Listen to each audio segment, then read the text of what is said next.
Good morning class fifth. हम पढ़ रहे थे चैप्टर 2 मूवमेंट्स ऑफ द अर्थ। आज हम उसके क्वेश्चन आंसर करेंगे। ठीक है, तो ये है, हम हैं पेज नंबर 13 पे, चैप्टर 2 मूवमेंट्स ऑफ अर्थ। ठीक है, तो आपके चैप्टर के एंड में पेज नंबर 13 पे क्वेश्चन एंड आंसर दिए हुए हैं। तो एक्सरसाइज ए जो दी हुई है वो है label the different season of the earth shown in the diagram. कि जो डायग्राम में जितने भी डिफरेंट लेवल्स आपको दिखाए गए हैं उनके आपको उन सीजन्स के आपको नाम बताने हैं। तो ये हमने पढ़ा भी था कि किस तरीके से जब सन की कौन से हेमिस्फेयर पे जब सन की लाइट पड़ती है, डायरेक्टली लाइट पड़ती है तो वहाँ ऑटम होता है, और इनडायरेक्ट लाइट पड़ती है तो वहाँ पे स्प्रिंग होता है। तो उस तरीके से है यहाँ पे। तो ये सन है, और जब सबसे पहले ए पूछा गया है, ए में तो ये हमने पढ़ा भी था कि ए में क्या है, autumn in the northern hemisphere, northern hemisphere में ऑटम होता है, and the spring in the southern hemisphere, और साउथर्न हेमिस्फेयर में क्या होता है आपके स्प्रिंग। तो जो बी है, बी में क्या है, winter in northern hemisphere, winter in northern hemisphere and summer in southern hemisphere. इसी तरीके से जो सी है, सी में क्या है, spring in northern hemisphere and autumn in southern hemisphere. And जो डी है उसमें क्या है, summer in northern hemisphere and winter in southern hemisphere. यहाँ पे मैं बहुत डिटेलिंग में आपको ये चीज़ें नहीं बताऊंगी क्योंकि मैंने क्लास में ये बताया हुआ है। अगर किसी को वापस से प्रॉब्लम हो रही है कि ऐसा क्यों हो रहा है तो वापस से वो वीडियो आप देख सकते हैं। ठीक है, बस एक बात याद रखनी है, जो ए और सी की पोजीशन है और बी और डी की पोजीशन है वो एक दूसरे के बिल्कुल वाइस वर्सा है, यानी कि उल्टा है एकदम से। क्यों? क्योंकि जब वो उस पोजीशन पे जाती है तो वो हेमिस्फेयर उसके सामने होता है एंड जो दूसरा है वो पलट जाता है। ठीक है, अब है B, take the correct answer and write in the blanks. कि आपको जो भी ये क्वेश्चंस दिए हुए हैं उसमें राइट आंसर को टिक करना है। कि blank is the imaginary line on which the earth rotates. तो अर्थ किस पे रोटेट्स करती है? एक्सिस पे। ठीक है, एक्सिस कौन सी इमेजिनरी लाइन है जिन पे अर्थ रोटेट करता है? 2 है, the time taken by the earth to complete the revolution is days. कितने डेज में करती है? 365 एंड 1/4 डे में। नंबर 3 है, the year in which February has an extra day is called a leap year. Number 4, the eclipse when the moon में turn reddish is lunar eclipse. जहाँ पे जब रेड हो जाता है तो वो लूनर एक्लिप्स होता है। The earth is tilted at angle of 23.5 degrees. Tilted कितनी टिल्ट है? 23.5 डिग्री टिल्टेड है। अब है exercise C, fill in the blanks. कि आपको ब्लैंक्स दिया हुआ है और पूछा है discover that the earth is a sphere and it spins on it axis. तो किसने डिस्कवर किया था सबसे पहले? आर्यभट्ट एंड भास्कर ने। उसके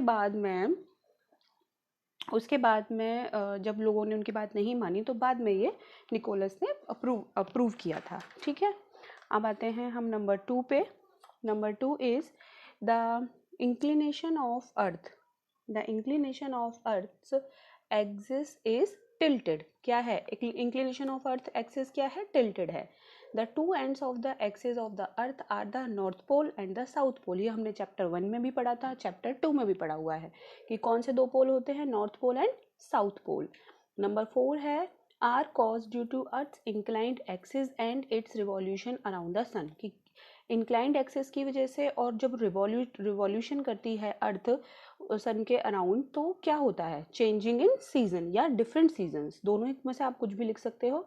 different seasons are caused due to earth inclined, और या फिर changing in seasons are caused due to earth inclined axis और इट्स रिवॉल्यूशन। नंबर 5 है, the solar eclipse occurs on a new moon day. Solar eclipse कब होता है? हमेशा new moon day पे। ठीक है, तो ये हो गई आपकी एक्सरसाइज सी तक। अब हम एक्सरसाइज डी करेंगे। ठीक है, एक्सरसाइज डी में आपको दिया हुआ है right short notes on the following. जो equinoxes and summer solstice and winter solstice पे आपको शॉर्ट नोट्स लिखने हैं। ओके, तो सबसे पहले हम देखेंगे इक्विनॉक्स क्या होता है। When the days and nights are of equal length, that days are known as equinoxes. जब डे एंड नाइट एक दूसरे के इक्वल होते हैं तो हम उनको इक्विनॉक्सेस बोलते हैं। और ईयर में कौन कौन से हैं? 21 March and 23 September are known as equinoxes. कि 21 मार्च को और 23 सितंबर को हम इक्विनॉक्स बोलते हैं। तो इसमें क्या होता है? डे इक्वल्स टू नाइट, ये इक्वल्स टू का साइन है, आपको पता होगा, डे इक्वल्स टू नाइट। कौन कौन से दिन होता है? 21 मार्च एंड 23 सितंबर को। उसके बाद आपसे पूछा है समर सॉल्स्टाइस क्या होता है, तो 21 जून नोन एज समर सॉल्स्टाइस, ठीक है। 21 जून को हम क्या कहते हैं? समर सॉल्स्टाइस के तरह हम जानते हैं। On this the sun's rays shine directly on the tropic of cancer, इस दिन जो सन की रेज होती है डायरेक्टली ट्रॉपिक ऑफ कैंसर पे पड़ती है, और इसमें day equals not equal to night. जब इक्वल्स टू के साइन पे इस तरीके से हम एक बार खींचते हैं तो हम इसे क्या बोलते हैं? इक्वल नहीं होना, ठीक है। ये मैंने शॉर्ट में लर्निंग के लिए आपको लिखा है, day not equal to night, ठीक है। और इस दिन क्या होता है 21 जून को? Longest day of the year in India. India में longest day of the year होता है, सबसे बड़ा दिन, ये कहते हैं ना सबसे बड़ा दिन है आज। इसी तरीके से विंटर सॉल्स्टाइस क्या होता है? 22 December known as winter solstice, ठीक है। On this the sun rays shine on the tropic of Capricorn. 22 दिसंबर को हम विंटर सॉल्स्टाइस के नाम से जानते हैं, और इस दिन सन की रेज ट्रॉपिक ऑफ कैप्रिकॉर्न पे डायरेक्टली पड़ती हैं। इसमें भी as usual day is not equal to night, ठीक है, और shortest day of the year in India, और ये इंडिया में सबसे छोटा दिन माना जाता है। कौन सा? 22 दिसंबर। नेक्स्ट है आपके क्वेश्चन, जो ई एक्सरसाइज दी है उसका फर्स्ट क्वेश्चन है, what did Nicholas Copernicus prove about the earth, कि निकोलस कोपरनिकस ने अर्थ के बारे में क्या प्रूव किया था? Nicholas Copernicus prove that the earth is a sphere and it spin on its axis, जो कि आर्यभट्ट और भास्कर ने सर्च किया था, उसी को उन्होंने प्रूव किया था। आर्यभट्ट और भास्कर इसको प्रूव नहीं कर पाए थे, ठीक है। अब है question number 2, what does inclination of the earth mean? Inclination of earth का क्या मतलब होता है? The astronomers have found that the axis of our earth is tilted 23.5 degree from the perpendicular position, this is known as the inclination of earth. Inclination of earth का अर्थ क्या होता है कि एस्ट्रोनॉमर्स ने क्या फाउंड किया था कि जो हमारी अर्थ है वो 23.5 डिग्री झुकी हुई है, तो टिल्टेड है और इसी अपनी पोजीशन से, इसलिए इसको ही हम इंक्लिनेशन ऑफ द अर्थ बोलते हैं। Question number 3, what are the effects of the revolution of the earth around the sun, कि जब रिवॉल्यूशन लेती है सन के अराउंड अर्थ तो क्या इफेक्ट होते हैं? Different seasons are the effect of the revolution of the earth around the sun, के डिफरेंट सीजन्स हमें देखने को मिलते हैं। अगर रिवॉल्यूशन नहीं करेगी तो क्या होता है, हमारे यहाँ डिफरेंट सीजन्स नहीं होंगी, सारी एक ही जिस जगह पे जो मौसम है वो हमेशा रहेगा, जबकि ऐसा होता नहीं है, वो रिवॉल्यूशन की वजह से सीजन्स चेंज होते रहते हैं। Question number 4, what is an eclipse? Eclipse क्या होता है?